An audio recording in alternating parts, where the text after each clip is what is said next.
ఏమీ ఇవ్వలేదు, సమయం లేదు కాబట్టి. ఎప్పటికీ 2 గంటలు మన ప్రోగ్రామ్ కాబట్టి ఇక్కడ ఇంతటితో ముగిస్తున్నాను. కొన్ని మాటలు నేను చెప్తాను. ఇంతవరకు సురేష్ గారు బుద్ధిజంలోకి వెళ్తామని అన్నారు. అది రక్షణ టీవీ పరిచర్యలకు స్టాండ్ కాదు, పొరపాటున అలా అనుకుండేరు. అది ఆయన వ్యక్తిగతంగా ఆయన చేసినటువంటి ఎత్తుకు పై ఎత్తు అనేటటువంటి ఒక వ్యూహం. అంతేగాని ఆయన కూడా వ్యక్తిగతంగా నేను బుద్ధిస్టులే వెళ్ళిపోతానని చెప్పే వ్యక్తి కాదు, ఆయన క్రైస్తవుడు.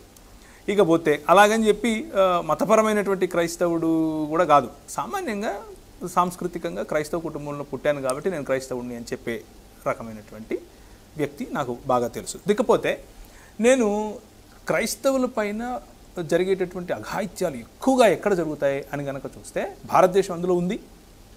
దాని తర్వాత మ్యాన్మార్లో జరుగుతాయి, శ్రీలంకలో జరుగుతాయి, థాయిలాండ్లో జరుగుతాయి, కంబోడియాలో జరుగుతాయి. ఇవన్నీ బుద్ధిస్టు దేశాలే సుమా. సో మేమేదో అటు వెళ్ళిపోతే మాకేదో బాగవుతుందని పొరపాటున అనుకుంటారు, తన్ని తరుముతారు. ఓకే, తన్నించుకోవడం ఎక్కడ పోయినా కామనే మనకు. అయితే నిద్రపోతూ ఉంటే తన్నేవాడు తంతాడు. కానీ కొంచెం చేతన, కొంచెం చైతన్యం కలిగి చేయాల్సినటువంటి మేధోమదనం చేసి ఇప్పటికైనా ఎంతసేపు బైబిల్ పట్టుకొని కొన్ని ఆధ్యాత్మికమైన మాటలు మాత్రమే మాట్లాడుకునే సమాజంగా ఉండకుండా ఆధ్యాత్మికతతో పాటుగా లౌకికమైనటువంటి అనేక అంశాలు, భవిష్యత్తుకు సంబంధించినటువంటి, మన పిల్లలకు సంబంధించినటువంటి, మన సమాజానికి సంబంధించినటువంటి, న్యాయము నీతికి సంబంధించినటువంటి అంశాలు మాట్లాడుకోవాలి. ఎందుకు మాట్లాడుకోవాలి?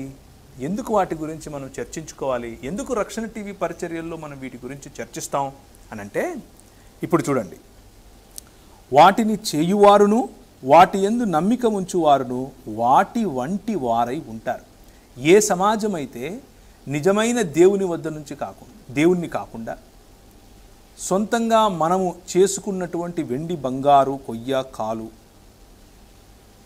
రాయి వంటి వాటిని, అది సూర్యుడు కావచ్చు, చంద్రుడు కావచ్చు, నేను కావచ్చు, మనం గనక మన కడుపునో, మన ధనాన్నో, మన విజ్ఞానాన్నో, మన శక్తినో, మనం చేసుకున్నటువంటి దేవీ దేవతలను గనక ఆరాధిస్తే, పూజిస్తే, బైబిల్ ఏం చెప్తోంది అని అంటే వాటి వంటి సృష్టిలో భాగంగా మనం అవుతాం. జీవము లేని సమాజముగా మనం మారుతాం. జీవము లేని సమాజం ఏం చేస్తుంది అని అంటే బడుగు బలహీన వర్గాలను ఇంకా చంపుతుంది.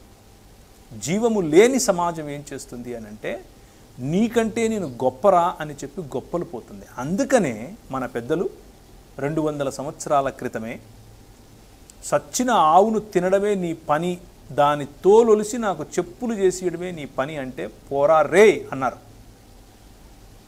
ఉద్యమించారు, బ్రతికారు. యెహోవాను ఆశ్రయించుడి, మీరు బ్రతుకుతారు. మీరు బ్రతుకున్నట్లు యెహోవాను ఆశ్రయించుడి. బేతేలునకు పోకుడి, గిల్గాలులో ప్రవేశించకుడి, బెయేర్షెబాలో వెళ్ళకుడి.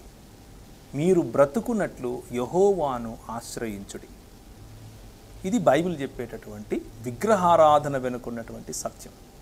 విగ్రహారాధన ఎందుకు అది వ్యభిచారముతో సమానం అని అంటే, బ్రతికి ఉన్న జీవాధిపతి అయిన జీవము గల దేవుని యొక్క సహవాసాన్ని విడిచిపెట్టి మృతతుల్యమైన మనము చేసుకున్న అసలు అస్తిత్వం లేనటువంటి రాళ్లకు, రప్పలకు వెళ్ళి మొరక్కటం అన్నది వ్యభిచారముతో, తండ్రిని విడవటంతో, లేకపోతే జీవమును కోల్పోవటంతో సమానం. అందుకు బైబిల్ వాటిని చెయ్యొద్దని చెప్తోంది. అలా చేసిన వారు తమ సొంత పిల్లలను వాటికి బలిస్తారు. అదే ఈ దేశంలో జరిగింది. అలా చేసిన వారు పసుపు బాగా పండించుకోవాలని చెప్పి ఏదో విగ్రహం కనిపించిందని చెప్పి పుష్పవతులు కానటువంటి పిల్లలను తీసుకుని వచ్చి నిజామాబాద్ మరియు ఆదిలాబాద్ జిల్లాల్లో ఇది జరిగింది. ఆ ఫీల్డ్స్ లేకపోతే ఆ పొలాల్లో పిల్లలను నరికారు. ఇది చరిత్ర. ఒరిస్సాలో పిల్లలను బలిచ్చారు, ఛత్తీస్గఢ్లో పిల్లలను బలిచ్చారు, గువ్వలను కొన్నట్లు కొన్నారు. ఎందుకు అనంటే జీవము గల దేవునికి దూరమైతే మృత్యువునే ఆశ్రయిస్తారు. పిల్లలకు రాళ్లతో పెండ్లిళ్ళు చేసి వారిని దేవతలుగా చేసి వారి పిల్లలకు తండ్రులు లేకుండా కుటుంబ వ్యవస్థ నుంచి సమాజాన్ని దూరం చేసే పన్నాగం జీవము గల దేవునికి దూరమైతే వస్తుంది. దాన్నే విగ్రహారాధన అంటున్నాం. ఆ విగ్రహారాధనే చేయొద్దంటున్నాం. నువ్వు చేసిన విగ్రహాన్ని మోసుకుపోయి దాని కింద నువ్వే పడి చావద్దురా అని చెప్తున్నాం. ఇది బైబిల్ భావజాలం. దీన్ని గమనించండి. అది రక్షణ టీవీ పరిచర్యల మాధ్యమంగా మేమందరం మీకు చెప్పాలనుకున్నది. అలాగే మనం ఏ కులము లేనటువంటి వాళ్ళం. మనకు ఏ కులము అవసరం లేదు. మన భావజాలం ఏ కులంలోనూ ఇరుక్కునే భావజాలం కాదు. క్యాస్ట్ లెస్ సొసైటీ మనకు కావాలి.